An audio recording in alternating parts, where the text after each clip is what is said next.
இன்றைக்கி எப்பயும் போல் சாதம் தான் வடித்து எதுவும் செய்யலை. வீட்டில் கொஞ்சம் க்ளீனிங் ஒர்க் இருந்ததுனால மதியானம் ஏதாவது பண்ணிக்கலாம் அப்படின்னு சொல்லிட்டு சாதம் வடித்ததோடு நிப்பாட்டியாச்சு. லாஸ்ட் மினி விலாகில் வந்து கோயிலுக்கு போயிருந்திருப்பேன்.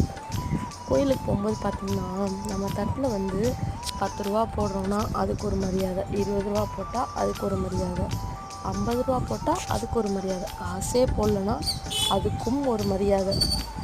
நம்ம பூ கொடுத்து சாமிக்கு பூஜை பண்ணிட்டு நம்மளுக்கு பூ கொடுக்குறாங்க அப்படிங்கிறத தாண்டி நம்ம காசு கொடுத்தா தான் நமக்கு குங்குமம் கூட கையில் வைக்கிறாங்க, இல்லைன்னா இப்படி விட்டெறிகிறாங்க குங்குமத்தை. ரொம்ப டிசப்பாயின்மெண்ட் ஆகிட்டு அன்றைக்கி கோயிலுக்கு போயிட்டு. அது ஒரு மாதிரி நல்லா இல்லை அந்த மாதிரி பண்ணுறது. இல்லை எனக்கு மட்டும்தான் இப்படி நடக்குதான்னு தெரில. நம்ம காசு போட்டால் கூட நம்ம எவ்வளோ போடுறோன்றதை பார்த்து தான் நமக்கு மரியாதை இருக்குதா. இன்னைக்கு சாதம் வடித்து அதோடவே முடிச்சாச்சு. மதியானம் முட்டை கிளறி